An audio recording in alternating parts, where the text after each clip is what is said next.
to another surprise episode of the Uncensored Truth Podcast. I am your brother, Oh God, and sitting right across from me or on the other screen is my co-host. What it do? Was good out there, people? It's your brother SamAnt, Viral Hip Hop News. You're on another episode, like Oh God said, a special edition of the Uncensored Truth Podcast. Oh God, was good, my brother? Chilling, man.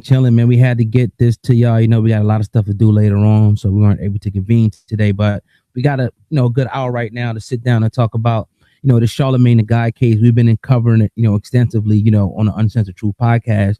I think we gave it a fair shake. Listened to a lot of the audios.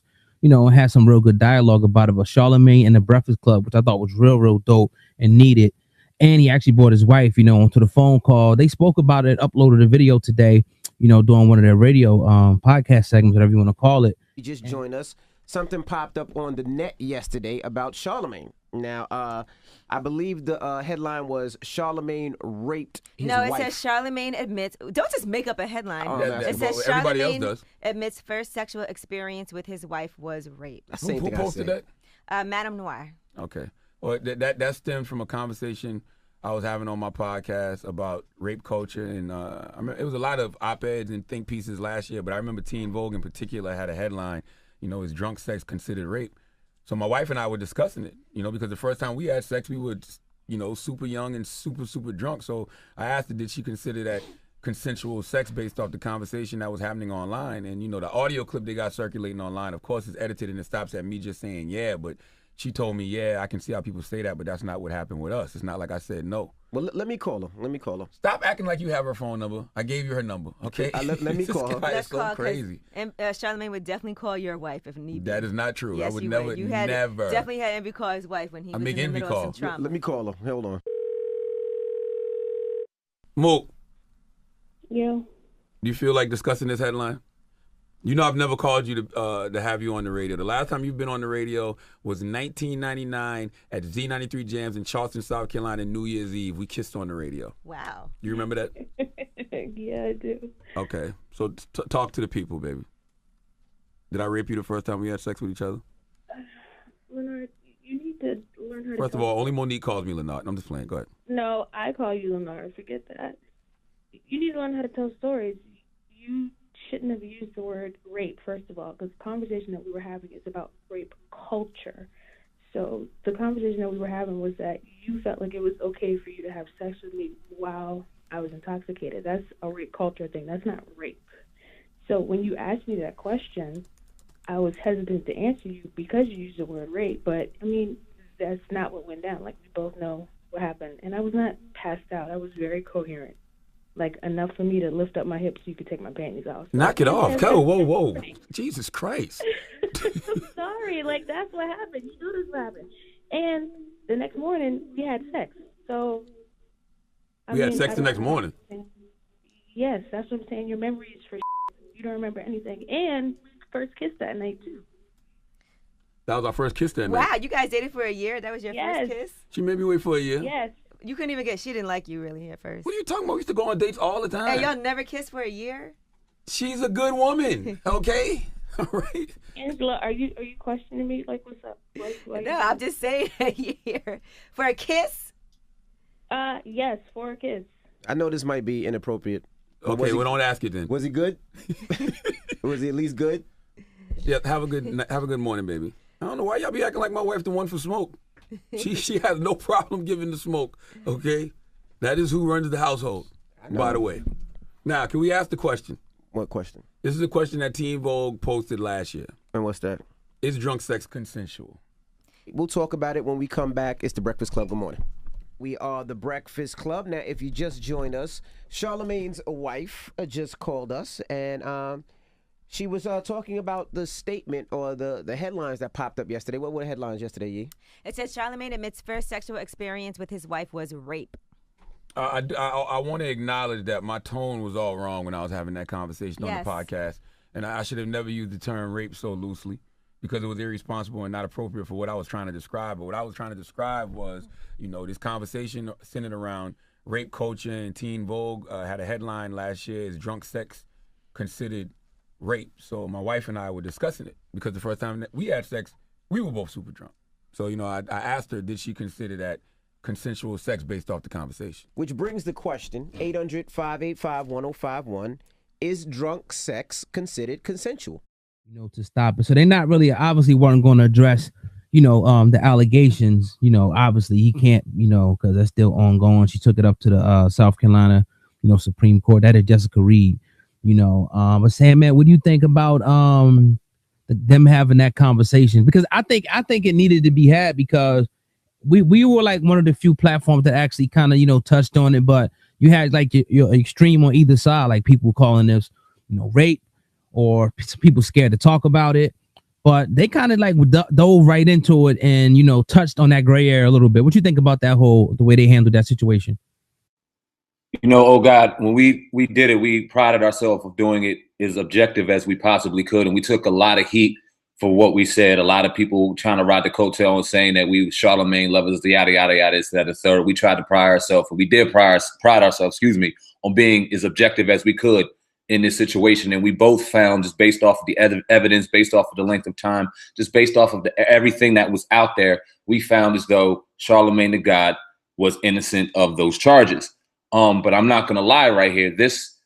He has to say more. In my opinion, he has to say more, because he opened up a can of worms, even in talking about it in general, how they titled it, how everything that how they presented it in a way that Jessica Reed was in that equation. Even though you might say he couldn't have talked about it, those questions and those allegations about his wife weren't brought up until Jessica Reed were. Spanish Fly wasn't brought up until Jessica Reed was.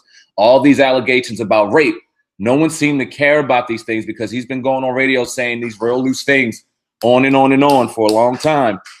And never has anyone brought it up until now these serious allegations come into place. So he has to talk about it more, in my opinion. I don't think this is the end of the conversation. I think if he does duck it, he deserves the criticism. Now, that doesn't make me backpedal in my stance of saying he's innocent of that rape charge back in 2001. I don't back off my stance at all. I still firmly believe that he is. I also firmly believe that Jessica Reed, something did happen to that young woman that night, and she does deserve justice, and justice needs to be served in that situation.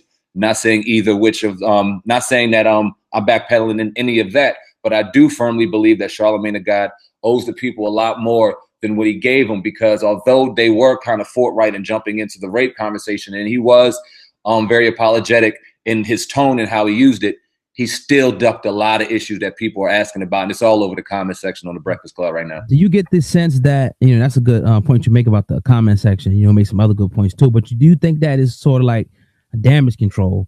Like, because again, you had some people thinking about like that whole Spanish Fly thing. When that came out, that was like a bombshell, because it was like you had the allegation, but then when that came out, it was like, well, dang, well, did he really do it? Now it's like people, I was kind of sitting there thinking, and then I kind of always almost, you know, this is my opinion, it kind of looked like he may have been reading off a teleprompter or something on the screen that was already kind of written out. You're not saying nothing wrong with that to have guidance. I mean, we all obviously do that too when we go through our stories, but it's just like, you know, damage. What do you think is damage control? Damage control here. I was going to say that, oh God, you took the words right out of my mouth. I 100% agree that this was damage control, because we all know what's at stake here. And I'm not mad at him for doing damage control, not at all. He barely even brings his wife into the equation at all. It was dope to kind of hear her and kind of get that human side of Charlamagne the God. You definitely can hear just a real down-to-earth, beautiful soul in his wife. You know what I mean? No jokes all aside. Like, she just seemed like she's definitely the foundation of that household. And he looks to her, almost gives, like I said, it humanizes him a little bit. And that's damage control. You know what I mean? That's just to make him seem like he's the human that he is, because he has put his foot in his mouth number of times on radio. Although it's raw, although we love it, although that's what the people look for, you find yourself in a serious situation like this in 2018. And now all these little slick things that you said over the years are coming back to bite you right in your ass. So on the heels of the HBO series that he has going on, the number of television appearances that he's making, he definitely has to pay damage control in the situation. It's very smart to come right out and say it on the Breakfast Club. But like I said, it's not going to be enough, especially for the people. The people are too directly connected to this, and they're going to hear it over and over again too much. He's going to have to say more. And he's saying Charlamagne the God was set up, because I can't help but I went back and listened to the Brilliant Idiot interview. That's when it's circulating. And I'm kind of listening. And I don't know the nature of their relationship. I'm pretty sure they're cool. Charlamagne, I think his name is Andy Schultz. But it almost, and I raised this question to you, I was like, man, was he kind of like, was this a setup from the beginning a long time ago? Was this like already predetermined they was going to come after this man, because it was like, it almost seemed like, and I'm not trying to, paint no bad blood on this guy or nothing, but I'm just got to put it out there because we're uncensored, right? Maybe that was a setup going on. Like it seemed like the guy Andy kept trying to get Charlamagne to say rape, and he kept insinuating rape, and like, why you keep saying that? And Charlamagne kept like, nah. He was in an interview like, no, I didn't rape her. He kept reiterating that, and I think that's one of the conversations that his wife was saying, like he never should have, talked that immature. Even you said that, as well. So yeah, what you think about that, SamAnt? Oh my, give me 1 second. Jay's about to. All right. Hold on. All right, Jay. All right, sorry about that. Nah, man, you brought up a real great point in that, and I honestly, I don't know. I'm gonna say that my instincts say that dude and Andy wasn't setting him up. I think this is just a New York kid, smart aleck motherfucker that was just trying to having real taboo conversation, saying that he was kind of throwing that rape out there. I don't even know that he understood the magnitude and what he was doing. I'm gonna paint it up to ignorance on his behalf right now, and I don't really seek an agenda on his behalf to kind of paint or get Charlamagne into a situation where this could ultimately destroy him. I don't see that. It's not too far-fetched. It's a great point. It's a great question. And it should go to like, listen, if these roles were reversed and it was Charlamagne doing this to Andy, would one, we be going at it so hard? Maybe today, but would we be going at it so hard? And two, would we be blaming Charlamagne more so and not giving him the pass like we kind of are Andy right now? So you paint a great picture right now, and even raising that question. Right. And, I'm again not trying to spread no seeds, but it just kind of seemed like But again, like you said, it could be just ignorance, on his behalf. Definitely. Can you still see me? Yeah, I got you. Yeah, I'm gonna paint it up to that, man. Like I said, I don't see him. He could have been in a real relaxed atmosphere. The Brilliant Idiots. I don't know when that actual set was actually recorded. It could have been relatively young in their career, and we're both in podcasts. We know when 2015, if I'm not mistaken. Yeah, so that's pretty young in their stuff. Yeah. So when you get comfortable on the microphone and stuff starts flowing, you can start talking and forget you on the microphone. And them high profile people coming off of a guy code and things like that. They had to just watch what they said, man, and they're realizing that now more so than ever. I'm sure Andy's like, fuck, I wish I didn't say that. I would love to hear what he has to say about it. Yeah, definitely. That'd be real dope, to definitely hear that. So yeah, man, Charlamagne the God, finally, speaking a little bit on it, but SamAnt thinks that he didn't really do enough. And I would say, once again, I think he done as much as he could, because if he it's one of those things, like if you keep going too far with it, you're gonna fall off the cliff. And at this point now, one more question about the Charlamagne thing. Do you think that this is going to backfire on him? Do you think it's going to backfire him? Actually, I don't think so either. Right. No, I don't. I don't. I almost see it as a situation where it's going to die off. The comments aren't going to stop. People aren't going to stop. But in the public opinion and in the investors' eyes and people that really matter to him, the people that's going to put the money in his pockets, I think it's going to die off real soon. You're going to have people in the comment section going crazy, absolutely crazy over that. And that's what they're supposed to do. You know what I mean? But I think in this situation, when it comes to it's going to start slowly dying down the more offensive he gets with it. Now, it's a great point you make. If he does too much, maybe he can fall off a cliff. It remains to be seen. We'll see. I think he needs to say Cal, man. Like you said, you made a good point. I mean, he's still worth a lot to people. He's still great media personality. He's great at what he does, and he's still going to command a dollar. That HBO stuff, none of that's going anywhere. All they hate is y'all can fall back at this point. You know what I mean? But I do hope, like you said in the beginning, was very great, and I agree with you 100%. I want to see everybody get the help that they need. If young lady Jessica, Reed, if she needs the help, she got trauma, go get that help, and everybody get the help, and we can move forward. You know what I mean? In this whole thing, I think that'd be dope. Facts. Facts on that. Listen to the Uncensored Truth podcast with your brother, Old God, and SamAnt. Everybody that's listening or about to listen to this, please go ahead and hit the like button and make sure that you share this content if you enjoy it. We really do appreciate, all the participants. Come on, baby, I want you to work right now.